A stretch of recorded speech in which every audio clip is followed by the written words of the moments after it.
Hi guys, this is Phil. I found this Supergirl Crisis on Infinite Earth from DC Direct for $12 at Half Price Books. I'm not going to open it. I just wanted to have this. Now, when they first came out in June 2005, 15 years ago, I was only interested in two figures. The Monitor. This is the Monitor, and Harbinger. And these are the only two figures I wanted in the line. I also wanted actually the Anti-Monitor, which came out in Wave 2, but by that time I thought it was too expensive. You have to remember 15 years ago, these figures' prices, averages, were about $10 to $15.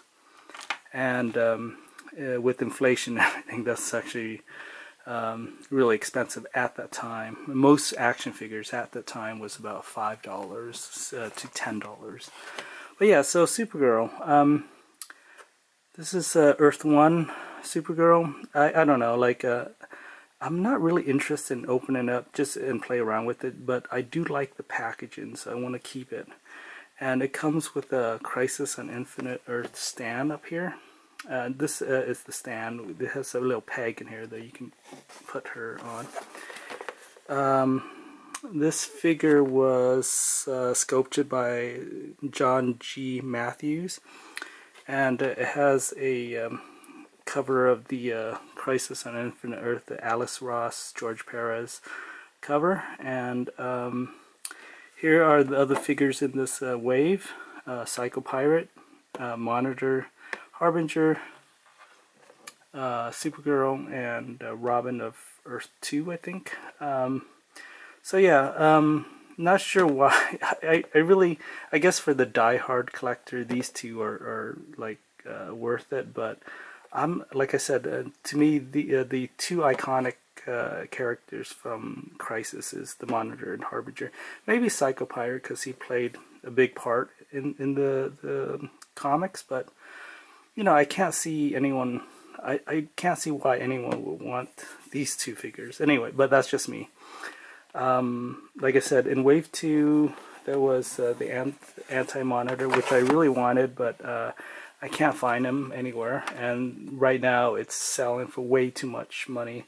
I think people want like $70. I checked eBay. And instead, this is an Anti-Monitor. This is a Build-A-Figure, which means that you had to buy. His arm came in a different action figure. So this is Mattel. These are DC Direct. For a time, actually, DC Direct did all the DC action figures because they didn't want to sign their rights to Mattel, but I think Mattel got back the license eventually. Anyway, so yeah, this figure is basically you know, from 5 or 6 different action figures, and so you buy an arm, a leg, another leg, a head, a body, and basically you can build the Anti-Monitor, and he's actually really big. I mean, compared to the Monitor here. And anyway, with the DC Direct, I believe in 2005, or maybe, I think they started in 1999, but in 2005 they were still not, quality control was not very good, because when I got this Monitor figure, I broke his arm just trying to move it, and then his arm is broken, and so I glued it with super glue, and it's permanently stuck in this position. But that's not cool.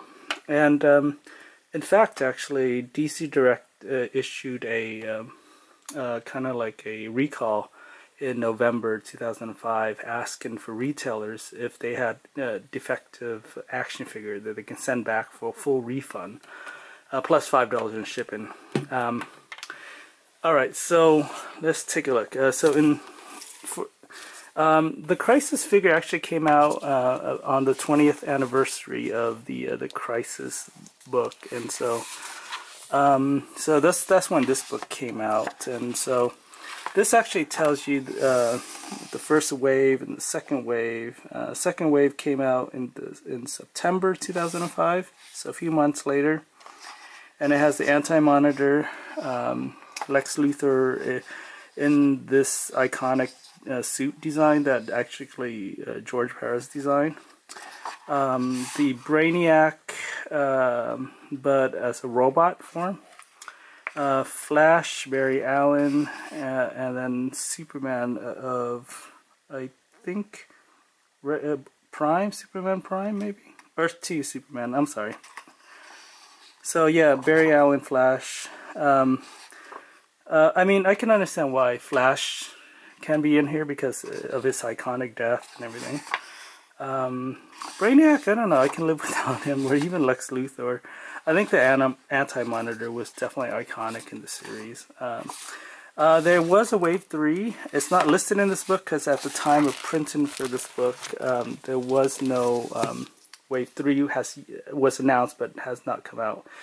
And I think that included Dr. Light 2, which is designed by George as well.